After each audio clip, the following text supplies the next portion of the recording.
So a lot has changed technically since Mortal Kombat. So the tech team's been hard at work with an all-new real-time lighting system. They have an all-new character material system, so the characters look really realistic. We have multi-threaded the renderer, so we can just sort of render more stuff on the screen, so the game looks really incredible. Our engineers have really pulled out all the stops and are squeezing every bit of performance that we can get. In comic books, the characters are very bold and bright and graphic because you're dealing with hand-drawn imagery, whereas in our game we have the ability to render materials and a lot of details. So what we're trying to do is make these characters feel as if they've stepped off the page. You can see the leather and the metal and the rivets and all the things that make their costumes have dimension and weight in the real world. A lot of the action in Injustice is over the top. We have people grabbing cars and throwing them at people. We have people bouncing off objects all around the arena. And there's nothing more cinematic in the game than our super moves. Our super moves are these really big kind of blockbustery events that would probably blow out the budget on a summer blockbuster.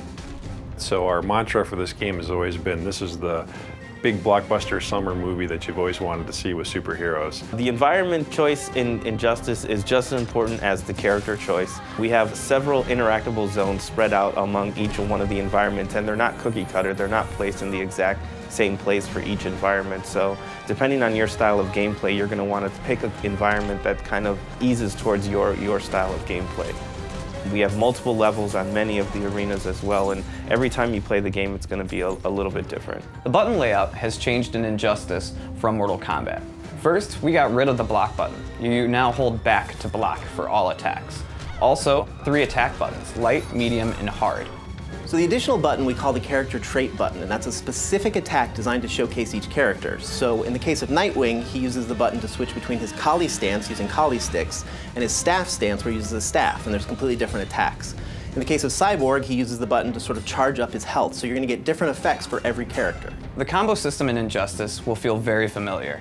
Instead of using a special move to start a combo, you actually will use your special moves to link combos. You can also cancel out of a combo to link into a level transition or into a pop-up.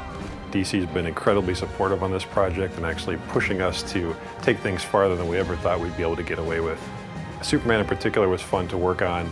We had a lot of freedom with trying things as far as materials and adding little armor bits and playing with the way that his logo ties into his cape, things like that, which normally you'd think you wouldn't have the freedom to play with such an iconic character, but DC was very supportive the whole way. The coolest thing about working on Injustice is obviously learning a lot more about the DC lore.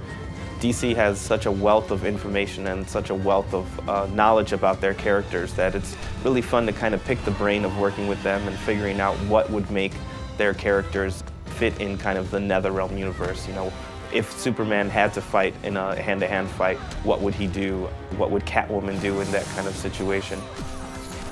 What excites me about working on Injustice is we get to play with superheroes. We get to make Superman, Batman, The Flash, Harley Quinn, characters that we've seen in cartoons and grown up with our entire lives.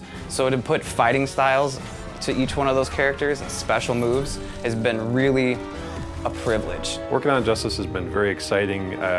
I'm not the only comic book fan on the team, and for all of us, this is a lifelong dream to be able to work with these iconic characters that we've been reading about and thinking about all our lives, and to actually have a chance to put our stamp on it is a really exciting opportunity. So my favorite part about working on Injustice, and this is going to sound sappy, is I get to work with 2 great teams. I get to work with the NetherRealm team who made Mortal Kombat and the amazing talent here, as well as the awesome talent at DC Comics. And sort of that marriage between 2 awesome teams is what really keeps me coming to work each day.